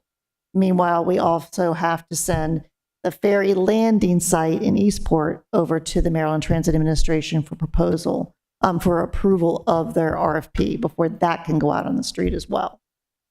But this project is now moving forward where it was paused in February. So it'd be 2 hybrid ferries. Yes, Yeah, well, I mean, it's disappointing. it is. From the federal government, it's disappointing that we're having to adopt federal government's low standards. I mean, I'm certainly not as excited about this project. I don't know if we should be spending all the money on it if it's not going to really work towards some of our other larger goals and targets. But We can Don't you- operate on electric, because of the short route across Buck Creek, that's going to be electric. I mean, can you just specify that? Yeah, so you can turn it on and off, so it'll be diesel if we absolutely need to, Yeah, extra it's range, diesel. but otherwise it'll be electric. It's diesel backup. So we can work, we're going to work in the RFP on our options and then before we send it out, and then it'll be up to the designer to help us with those options. The county also made the same decision. They were going to be all electric with their ferries, and they also made the same request for a hybrid diesel electric system. Yeah. Well, I hadn't thought It was- about the. It was clear the grants were not going to be issued without those changes. Yeah. Well, if it's just a backup, I think that's a nice way to get around the federal requirements. Yeah. Don't you Okay. wish this was your worst disappointment with the federal government? I have an update on Yeah. gas-powered leaf blower ban as well. We have finally reached an agreement with the Chesapeake Bay Trust to administer the rebate program. Yeah. We have a meeting with the resilience and sustainability staff, have a meeting with the trust on Monday to kick it off and get an idea of when we can actually start offering the rebates. Once that program is ready to go, there will be a mailer citywide to residents and businesses regarding the availability of the rebates. As far as enforcement goes, I know that Alderman Savage wanted an update on that. There's been one citation, well, actually two. One was reconsidered early on, but in June, there was another citation issued to a contractor on Franklin Street. There have been 27 complaints total that Department of Planning and Zoning has considered. We are, the city manager agreed that we could hire 2 temporary employees for enforcement purposes for a period of 3 months. I have put together a job description, which is being considered by Department of Planning and Zoning and HR to hire those 2 temporary positions. So these people would work 2 because we were trying to cover 7 days a week and outside of regular business hours. So we want to definitely include the weekends for enforcement purposes. Alderman Arnett. Just a personal note on this, you should know that I recently hired a lawn service person, was freaking when I heard the gas-powered leaf blower going, told them that I could no longer use their services if they were doing gas blowing. It would be particularly embarrassing as alderman. And earlier this week, they showed me their new electric leaf blower. Okay, great, nice. Hey, what's yes. the timing on the CBT? You That's don't what know we're yet? meeting about on Monday. Okay. I don't know how quickly they can get this up and running. It's just, to me, it's a simple program. It doesn't seem, we've laid it all out for them already and discussed it with them at Yeah. length. I think it's just a matter of getting the agreement signed with Okay. them. What's the timing on the What? staff? Sorry, What's excuse the me? timing on the staffing enhancements? On Stein. Staff, the temporary staff. Oh, the temporary staff.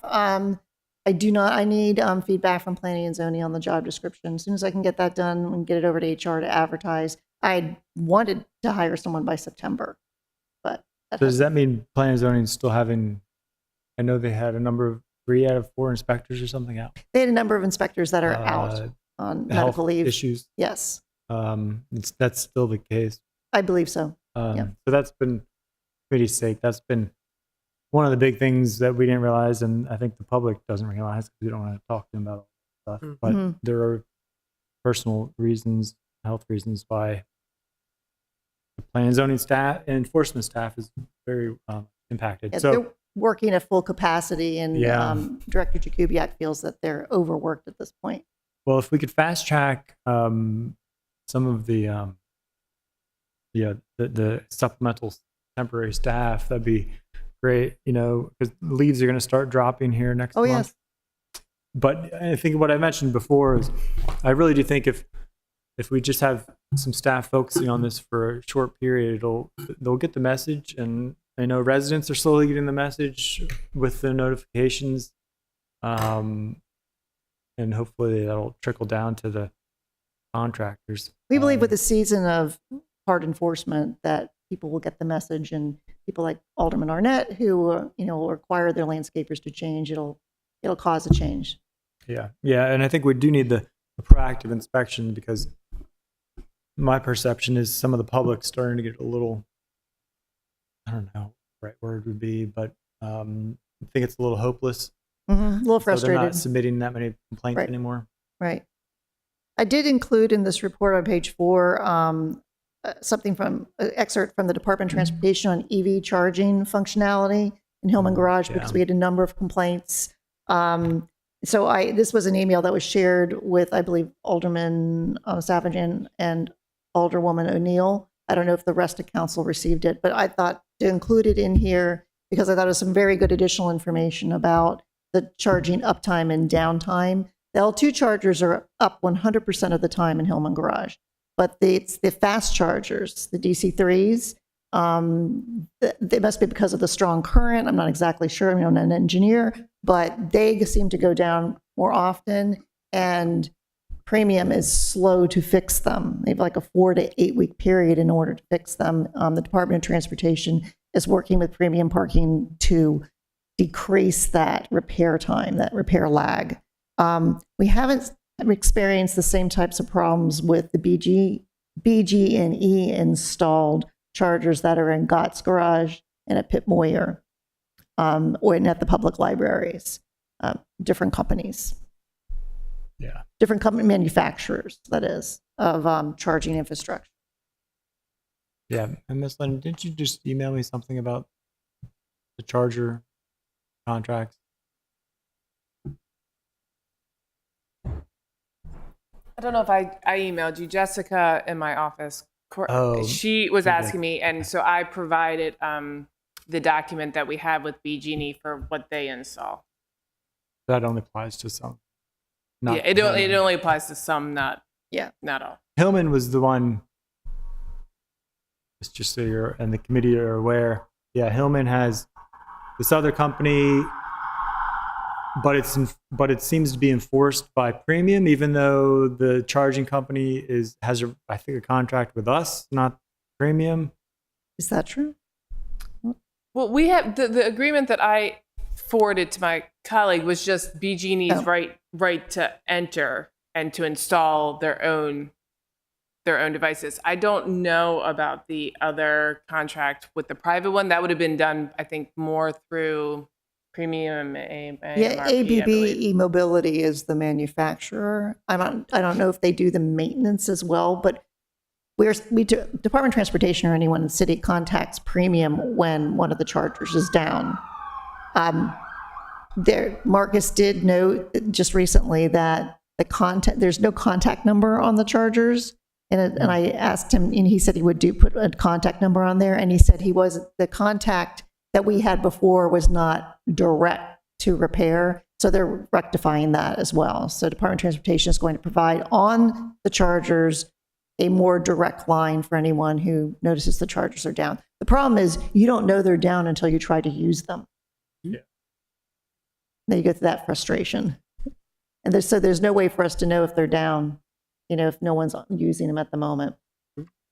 Well, sorry, may I yeah. ask, is there a number when someone goes to use it and it's down? How do they know? Is there a way for them to notify us directly? Not, at least in Hillman, not right now, but that's being rectified by Transportation. Okay, so there'll be a sticker that says call Transportation. Well, call this number in for repair, because it won't go to our Department of Transportation. It will go to the company that's supposed to repair them. But then we still won't know about it. I believe that there's a reciprocal relationship with the Department of Transportation. I can verify that because they have the data, so they must know. Yeah. I just would think that we should know about it all. Right. To make sure that. Yeah. What are the updates on AMRI and Eastport flood mitigation? AMRI, which is the Annapolis Maritime Resilience Initiative, that is the nature-based solutions to build climate resilience within the Eastport and Spa Creek areas. I mean, the Back Creek and Spa Creek peninsulas, mostly in Eastport. They've selected their top 10 priority projects from all the listening sessions with the public, the stakeholder sessions, and other field analyses. They've asked us not to reveal the top 10. That will be coming out within the next week. There'll be a joint press release by the city and the Resilience Authority and Council Fire, which is their communications consultant. So these are things like living shorelines, step pool conveyance systems. In addition, There's $250,000 is going to be put towards monitoring. No, sorry, that's a different one.